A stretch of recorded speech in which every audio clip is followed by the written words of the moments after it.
நம்ம வாழ்க்கையில கனவு காண்றதுக்கு ஒரு நிமிடம் போதும். ஆனா அதை செயல்படுத்தணும்னா அதுக்கு ஒரு வாழ்க்கை முழுவதும் தேவைப்படும்.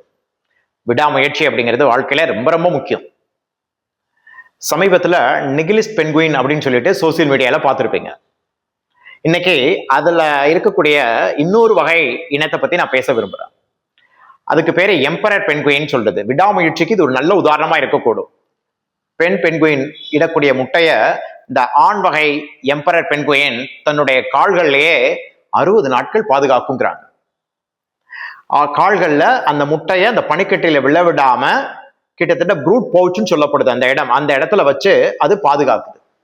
இதுல சுவாரஸ்யமான தகவல் என்னன்னா, இந்த 2 மாதங்களும் அந்த ஆண் வகை அந்த ஆண் வகை எம்பரர் பென்குயின் 2 மாதங்களும் சாப்பிடுறது இல்லை. உணவே இல்லாம அந்த 2 மாதங்களும் அதே இடத்துல நின்று அதை பாதுகாக்குது. அதுல பல பிரச்சனைகள் வருது. கிட்டத்தட்ட அண்டார்டிகால -60 40 இருந்து 60 டிகிரி செல்சியஸ் வரையும் போகக்கூடுங்கிறாங்க. அந்த சூழ்நிலையில பெண்குயின் தன்னுடைய வாழ்க்கை எப்படி இருந்தா ஹர்ட்லிங் அப்படின்ற ஒரு மெத்தட்ல ஒண்ணுக்குன்னு அப்படியே இணையா இருந்து ஒண்ணுக்குன்னு அப்படியே உரசிக்கிட்டு தான் தன்னுடைய வாழ்க்கையை கூட நடத்தும். அந்த சூழ்நிலையிலையும் இந்த முட்டைய கீழே விடாம அது தன்னை பாதுகாக்குது.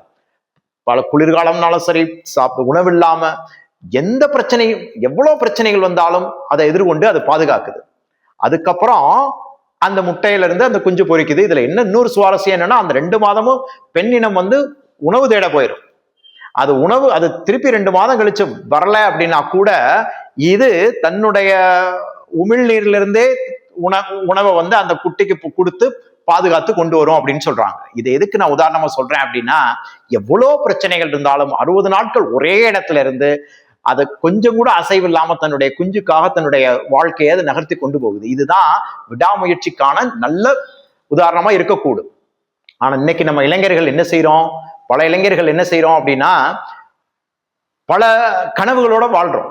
அந்த கனவுகளை நோக்கி பயணிச்சு போய்கிட்டே இருக்கிறோம். இடையில சில இடர்பாடுகள் வரும்பொழுது நம்மளுடைய கனவுகளை அப்படியே நிறுத்திக்கிறோம். ஒண்ணு அதை செயல்படுத்தாம விட்டுடுறோம், இல்லாட்டி மேலும் முந்தி போடுறதுக்கு முயற்சிகள் எதுவும் எடுக்கிறதே இல்லை.